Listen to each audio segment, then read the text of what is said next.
রাশি লগ্নের জাতক জাতিকাদের জন্য আপনাদের তৃতীয় স্থান দিয়ে লগ্নপতি রবি নিজ অবস্থায় গোচর করছে।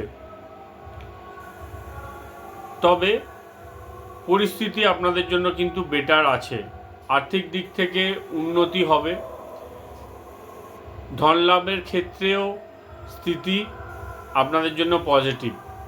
কর্মক্ষেত্রের ক্ষেত্রে বলবো যে পরিস্থিতি একটু নেগেটিভ আপনাদের জন্য তৈরি হতে পারে। কর্মক্ষেত্রে পার্টি পলিটিক্স এগুলো থেকে যতটা পারবেন দূরে থাকার চেষ্টা করুন। আপনাদের এগেনস্টে কোনো রকম পলিটিক্স হতে পারে, বসের সাথে মানিয়ে চলার চেষ্টা করুন। দেখুন, আপনাদের কোনো পুরনো চিন্তা মাথায় এসে সমস্যা বাড়তে পারে। আপনাদের 4, 8, 12 তিনটে ঘরেই বক্রী গ্রহ কিন্তু এই সময় গোচর করছে। তো লোক সমাজ, বন্ধুবান্ধব বা ফ্যামিলির থেকে একটা ডিট্যাচমেন্ট তৈরি হতে পারে বা ডিট্যাচমেন্ট হচ্ছে এরকম আপনাদের মনে হতে পারে। আপনারা একটু একা একা ফিল করবেন। তো এই সময়টা আপনাদের ইমোশনের ওপর কন্ট্রোল রাখার প্রয়োজন রয়েছে।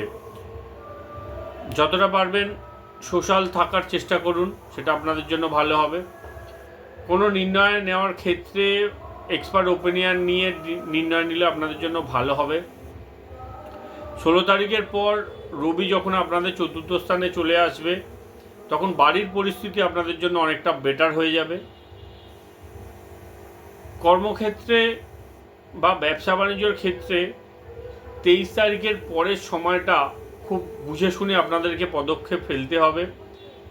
কাজকর্ম ডিলে হওয়া বা ব্যবসা বাণিজ্যের ক্ষেত্রে পেমেন্টস একটু ডিলে এই সময় হতে পারে। শনিদেব 28 তারিখে এবং 29 তারিখে বুধ বকরি থেকে মারি হয়ে যাবে। তারপর আস্তে আস্তে পরিস্থিতি আপনাদের জন্য অনেকটা বেটার আপনারা লক্ষ্য করতে পারবেন। মাসের মিডিল হাফটা কর্মক্ষেত্রে খুব বুঝে শুনে আপনাদেরকে চলতে হবে। নমস্কার।